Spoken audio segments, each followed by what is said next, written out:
एक गांव के कुछ लोग जिन्होंने अपने गांव में नारायण शाकाहारी जी की चर्चा करवाई और वह जब चर्चा समाप्त हो गई तो प्रसाद के रूप में चाय बनाकर लोगों को बांट रहे थे। तो उन्हीं के गांव में एक व्यक्ति थे जो दूर जाकर खड़े हुए थे और उनके जो जाति के लोग थे वो भी उन्हीं के साथ खड़े थे, लेकिन जहाँ सत्य का साथ की जो चर्चा हो रही थी वहां से दूर खड़े थे। तो उन लोगों को भी जाकर के जब एक ने प्रसाद पकड़ा दिया हाथ में, तो एक व्यक्ति थे शुक्ला जी, उन्होंने उस चाय को फेंक दिया। कहा कि जिन लोगों के हाथ का हम पानी तक नहीं पीते हैं उन लोगों के हाथ की हम चाय पिएंगे। लेकिन आज वह व्यक्ति नारायण शाकाहारी जी का सबसे बड़ा और इतना भक्त बड़ा बन गया है कि पूछो मत, हर वक्त नारायण शाकाहारी जी की सेवा में ही लगा रहता है। तो चलिए दोस्तों, आज इस महाशय की आज आपको पूरी अभिति बताते हैं। प्रेम से बोलिए नारायण शाकाहारी जी की संपूर्ण ब्रह्मांड में सदा सदा के लिए जय जयकार हो। दोस्तों, ये जो अभिति है ये अभिति है कानपुर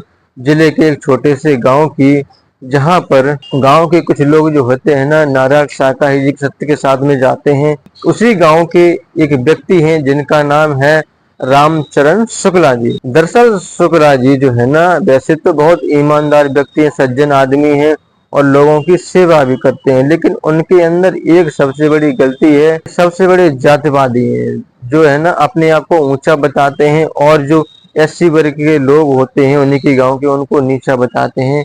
कहते हैं कि इन लोगों का हम खाना तो बहुत दूर की बात है, पानी तक नहीं पीते हैं। ऐसे लोग होते हैं एससी वर्ग के, मतलब इस तरीके की उनकी सोच होती है। जब भी कभी उस गांव में एससी वर्ग के लोगों की बहन की या बेटी की शादी होती थी गांव में, तो शुक्ला जी के पास वो लोग निमंत्रण जरूर देते थे। तो जब निमंत्रण आता था मतलब उन लोगों के यहाँ जाते थे, लेकिन खुद नहीं जाते थे, अपने किसी बच्चे को या अपने किसी को चहेते को भेज देते थे और कहते थे कि ये लो रुपए, 1000 भी या 500 रुपए दे देते थे और कहते थे कि उसकी बेटी की शादी में जाकर के लिखवा दो। तो वह जब भी कभी किसी की शादी होती थी ऐसी वर्ग में तो वह ऐसा जरूर करते थे। और जो है ना जब भी कभी जरूरत पड़ जाती थी किसी को पैसों की तो वह पैसे भी दे दिया करते थे और भक्ति भी बहुत करते थे, भगवान की कथा भागवत भी करवाते थे गांव में।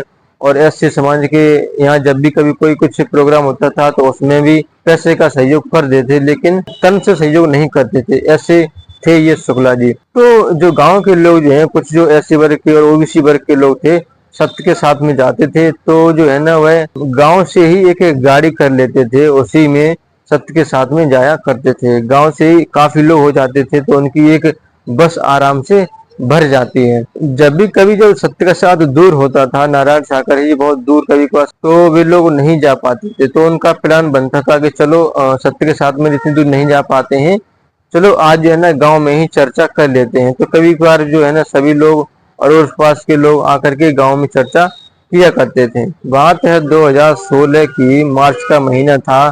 तो गांव के लोगों ने प्लान बनाया इस मंगलवार को सत्य के साथ में नहीं जा पाएंगे, लेकिन गांव में ही नारायण शाकाहारी जी की चर्चा करवाते हैं।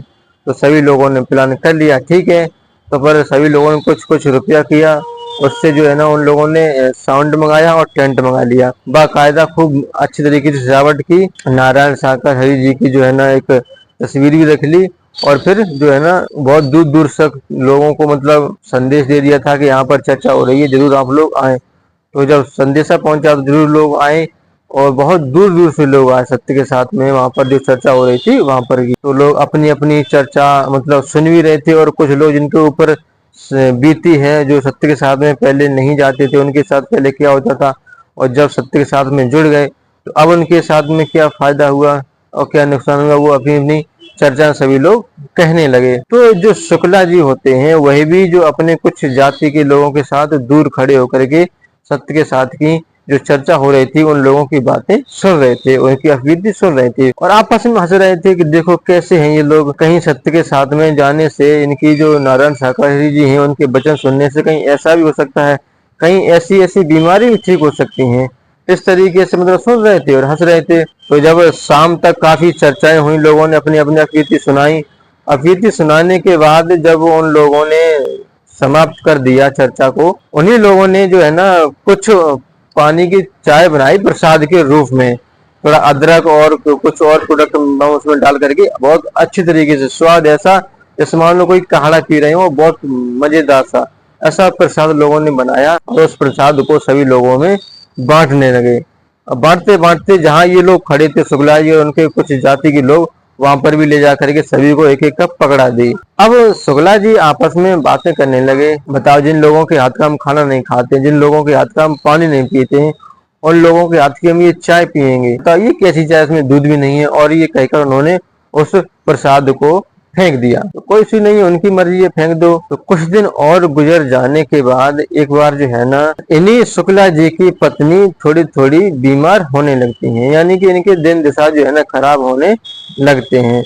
और इतने दिन दशा खराब होने लगते हैं कि इनकी जो पत्नी है इस तरीके से बीमार होने लगती हैं, इनको पता ही नहीं चलता शरीर में क्या बीमारी है, क्या दिक्कत है। जब भी कभी डॉक्टर के पास जाती थी तो डॉक्टर के यहाँ जब रिपोर्ट निकल के आती थी तो उनको कोई दिक्कत ही परेशानी नहीं होती थी, लेकिन इनके अंदर फिर भी बताती थी कि ऐसा लगता है कि मानो इनके ऊपर कोई बैठा हो और इनके शरीर पर कोई बार बार से हाथों से वार कर रहा हो, पिटाई कर रहा हो, और ऐसा लगता है कि मानो पूरी बॉडी गर्म हो, बुखार सा रहता हो। इसी वजह से वो दिन भर आलस में रहती हैं और लेटी रहती हैं। तो ये काफी दिन हो जाने के बाद तो उन्होंने सोचा कि चलो शायद कहीं इसके ऊपर भूत प्रेत की बाधा ना हो, तो इसी के चक्कर में फिर वह तांत्रिकों के पास भी जाने लगते हैं। जब तांत्रिकों के पास जाने लगे हैं तो वहां पर भी उनको जाते जाते लगभग 1 महीना हो जाता है।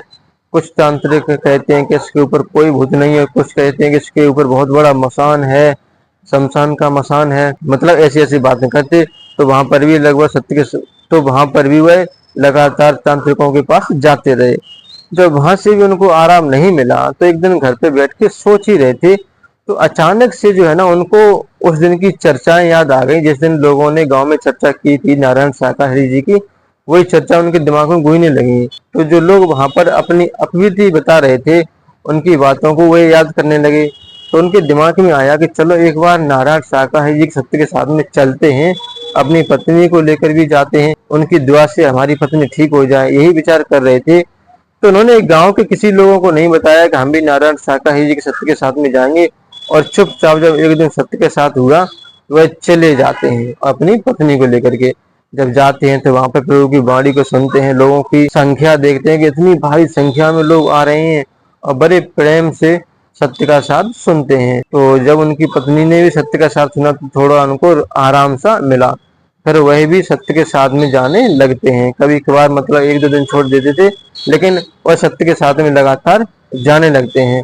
और 1 महीने जाते ही हुआ था उनको, तो उनकी पत्नी ठीक हो जाती है। जब उनकी पत्नी ठीक हो जाती है तो जाते जाते फिर उनको लगभग 3-4 महीना हो गए। 4 महीने बाद गांव के एक व्यक्ति ने उनको देख लिया, अरे शुक्ला जी आप तो नारायण शाकाहारी जी को मानते नहीं थे, तो आप सत्य के साथ में कैसे जा गए, क्या प्लान हुआ, क्या कोई दिक्कत परेशानी हो गई थी?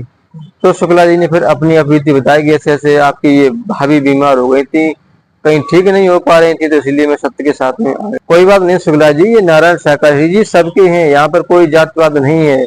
आप ही मानते थे जातिवादी, लेकिन हम लोग जात पात नहीं मानते, हम तो सब लोग समान हैं, समझे। अब सत्य के साथ में आप जुड़ ही गए हो तो कभी भी जात पात मत मानना, और नारायण शाकाहारी जी का नाम लेकर के जो मन में आए वो अच्छे कर्म करो, आपको फल जरूर मिलेगा। आपकी पत्नी जो हमारी भाभी जी वह बिल्कुल स्वस्थ रहेंगे और आप भी स्वस्थ रहोगे। तो फिर वह लगातार फिर सत्य के साथ में जाने लगे। तो फिर गांव वालों को भी पता चल जाता है कि ये भी सत्य के साथ में जाते हैं, तो फिर सभी लोग जो है ना सत्य के साथ में लगातार जाने लगे। तो अब जो है ना शुक्ला जी बहुत अच्छी तरीके से रह रहे हैं और वह जात पात बिल्कुल भूल जाते हैं। गाँव में जब भी कोई प्रोग्राम होता है, SC वर्ग में, OBC वर्ग में या जनरल वर्ग में, किसी भी में, तो बढ़ चढ़कर भाग लेते हैं और उन लोगों का सहयोग भी करते हैं। जब भी कभी किसी बहन बेटी की शादी होती है गांव में, तो वह अब जाते हैं, खाना भी खाते हैं प्रेम से बैठ करके और सहयोग भी करते हैं। तो दोस्तों ये थी शुक्ला जी की अफवीति। उम्मीद है हमें कि आपको ये अफवीति जरूर पसंद आई होगी। यदि आपको ये अफवीति पसंद आई हो तो प्लीज वीडियो को लाइक करें, चैनल को सब्सक्राइब करें और हाँ अपने दोस्तों को जरूर शेयर करें। धन्यवाद।